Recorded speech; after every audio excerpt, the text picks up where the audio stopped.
Recording studio Sonauli.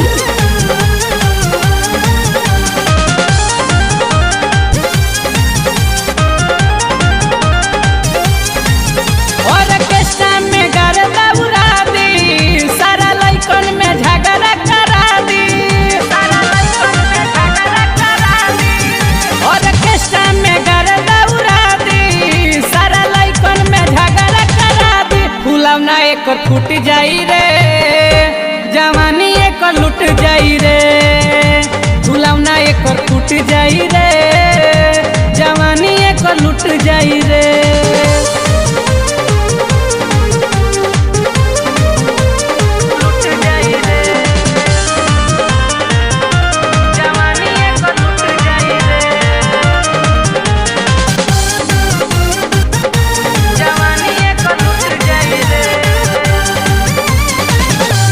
लइकन के अंगुरी देखावतिया, देख राउटी के पीछे बोलावतिया।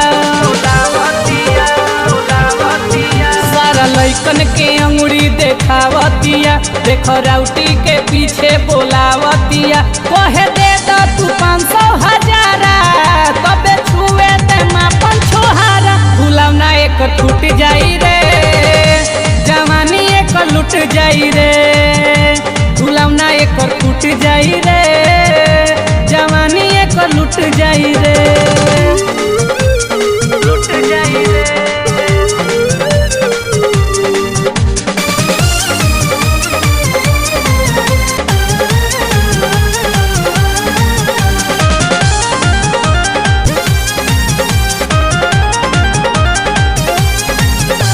तो लहंगा उठाई के नाचतिया, सारा लइकन के मुंड पगलावतिया।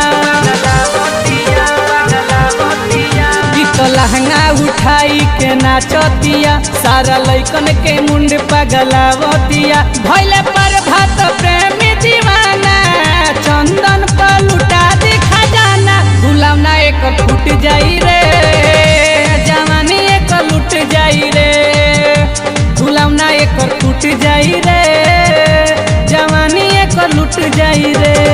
और केस्टा में गरदा उड़ा दी, सारा लइकन में झगड़ा करा दी। भुलावना एकर टूट जाई रे जवानी एकर लुट जाई रे, भुलावना एकर टूट जाई रे जवानी एकर लुट जाई रे। Jagdamba recording studio Sonauli.